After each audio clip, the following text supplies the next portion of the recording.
పౌలు ఎన్నో శ్రమలు పడ్డాడు.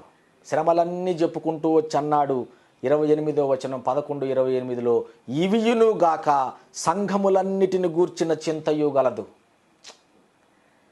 ఈ భారము దినదినమును నాకు కలుగుచున్నది. సంఘాలన్నిటిని గూర్చిన చింత ఉంది. ప్రయాసపడిన వానికి తెలుసండి, కష్టపడే వానికి తెలుసు, కష్టపడి సంఘాలు కట్టే వానికి తెలుసు ఆ బాధ ఎలా ఉంటుందో.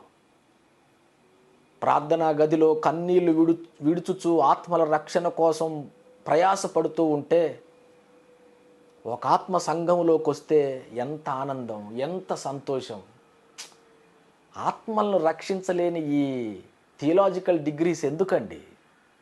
ఆత్మలను రక్షించలేని, ఆత్మలను కనటానికి కూడా మనకు శక్తి లేదు. ఒక ఆత్మను క్రీస్తునొద్దకు నడిపించక ఎన్ని రోజులో, ఎన్ని సంవత్సరాలో. ప్రతి ఒక్కరూ అబద్ధ బోధకులను ఖండించడానికే చూస్తున్నారు కానీ ఆత్మలను క్రీస్తు యొద్దకు నడిపించటానికి ప్రయాసపడట్లేదు.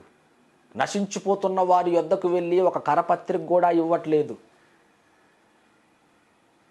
ఎందుకు మనకి థియలాజికల్ డిగ్రీస్? ఎందుకు మనకింత లేఖన జ్ఞానం?